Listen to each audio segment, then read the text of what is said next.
Hello everyone, welcome to another Reil review. I'm Bryant. And I'm Matt. And today we're going to be reviewing Santorini. Let's get into it. Yes.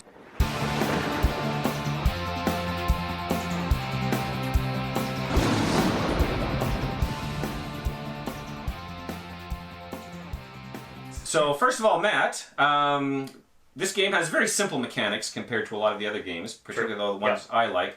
What one mechanic would you say you strongly like or dislike in this game? Okay, so the mechanic that I actually like in this game is actually, and I didn't think I would, but is the capping, the capstones, whatever you want to call these things, the domes. The domes, yeah. Being able to dome out your opponent and not let him continue in his strategy, I think it's really impactful, and it actually makes you really think about like, how do I trick my opponent into not being near me so that I can do what I want to do with him not being able to. So I actually really did enjoy that mechanic of just the doming itself. Yeah, okay, good. I think for me, my favorite mechanic is actually the gods. I like anything asymmetrical, so you add any asymmetry to a game, and I'm really going to enjoy that element of it. And so even though it's a very simple game with a few rules, if you were to play without the god powers and the hero powers, it would get very old very quickly. So it has less strategy to it than a game like chess would. But once you add the god powers, you not only have that power now to add to your strategy, but you also have to counter the opponent. And because there's so many gods and so many heroes you can be playing with, and so many potential interactions with the other ones, it's kind of endless strategy. Yeah, I would worry that if you didn't have the god powers, that it could become like a solved game where it's like there is just an optimal strategy on how to play it, and first player would just always win. Kind of thing. Yeah, but can't do that with these guys. Yeah, with these cool gods kicking around. All right, aesthetics-wise, how do you feel about this game? Like, how does it feel as a piece on the table? For as simple as the game is, I think it does look really good. Like you can't really say anything bad about these pieces. They're small little blocks. They fit together nicely. You get to stack up these little towers, and you just get to play with Lego blocks the entire time that you're playing. And at the end of the day, like you have all the different levels in that, and it looks cool. The artwork is great. I don't have anything bad to say about it. Yeah, I love having this one out. It's a good one. It draws the eye. Like if you were to have a room full, and I've done this before, where you have a gaming day or something like that, and you have board games out on the table. This is one of the games that will draw the eye. People will come over and see what's going on. Because it's big, it's not a huge game, it's not sprawling, but it builds upward. Mm-hmm. Highly visual, and with the artwork, I agree, it's beautiful artwork. They could have gone with kind of realistic sort of looking gods and figures, but I think the way they made them, they're cute. It's cute artwork, but it's very fun to look at. I find it very aesthetically pleasing. So it's a beautiful game. How about how immersed do you feel in the mythos of Greek mythology playing this? I don't know that I get that immersed into it. It is an abstract strategy game. I think they do a good job in trying to implement the theme, but really, like, the theme is Santorini. It's a Greek city, right? Yeah. And so the buildings are iconic.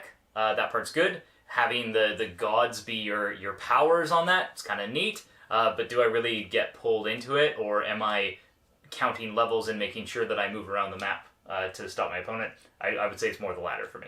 Yeah, I concur. The immersion level is low. You really could reskin this in 1,000 different ways, and it wouldn't change anything about the gameplay or the enjoyability of the game. Yep. I do appreciate the theme that they've attached to it. It is fun for me because I am a fan of Greek mythology.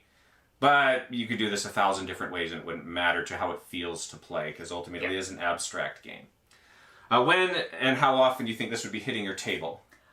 This is an interesting one, because it's a short game. You can play it from 2 to 4 players, I believe. Yeah. And you can basically rip out a game in 10 minutes.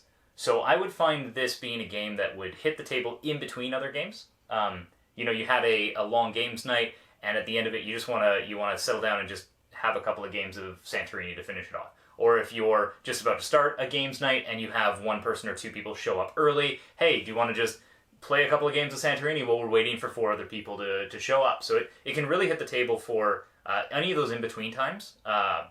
Also, it could be something where, you and a friend get really good at Santorini, and now you have this running competition between the two of you, right? And the one thing I would say against it is that the box is a little bit bigger, so I wouldn't say that this is a good travel game necessarily. No. It doesn't have a lot of weight for the size of box, right? But yeah, I would say in-betweener or beginning of a night or end of a night, cool down or warm up. Yeah, I agree.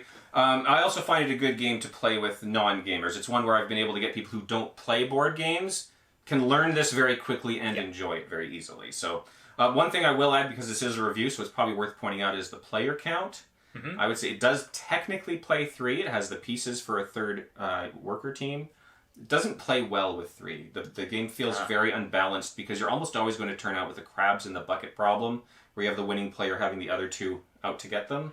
Right, so you end up with a mutually assured destruction between you're essentially, it's always going to be 2-on-1. Right, okay. So as soon as one person starts winning, you're always going to be having that 2-on-1 scenario. So got it. I personally don't enjoy the 3-player. The 4-player is very fun because each player, you're playing teams of 2. And so, and each player has their own god still. So on my turn, I'd be playing with my god, and then on their turn, they'd be playing with their god. And you share the meeples then? But you share the workers. So I could move either You can move either one. That's cool. Yeah, you move either one, but you're using your god's ability on your turn. Right. So the team play fun element is actually very fun. Yeah, that'd be very interesting, because like, if you're not table talking well with your partner, then you're either not telling them your strategy so that the other team doesn't hear it, or they're just completely going against your strategy kind of thing. Yeah, that could. And I think even the 4-player can be more fun than the 2-player, but the 2-player does play very, very well. Personally, I don't like the 3-player. Cool. All right, so and last of all, overall impression. Ooh, I cannot talk at the moment. Overall impression. Give me one more chance. One more. Overall impressions of the game. My overall impression was pretty good. I was actually worried about this game. I had seen it a few times. It looked like a lighter strategy game. I actually did enjoy it. I want to stand by my previous statement of if these gods weren't here, I don't think the game would be nearly as good. So yeah, the gods really make it for me. There was more strategy in this game than I think I was expecting, which I enjoyed. Okay, so excellent. Overall, pretty good. I feel like my experience, I have played it more. You would think by how he trounced me that he'd played more than me. I've played this a lot more than Matt. My brain's melting. But I had the same feeling when I first saw it. I didn't think there was going to be much to this. It has the visual appeal, like it looks like a children's game. Yeah. But there is a lot of intense strategy in it. Like you really have to think your moves out and plan ahead in order to play well. And so I think the few mechanics they've integrated really well, and I also enjoy this immensely. And it's when I feel easy playing with new players, experienced players. You can take it to the table with anyone for a nice quick game. So, fantastic. All right. Well, hope you enjoy Santorini as much as we did. Have a wonderful time, and we'll see you next time for another Reil Reviews.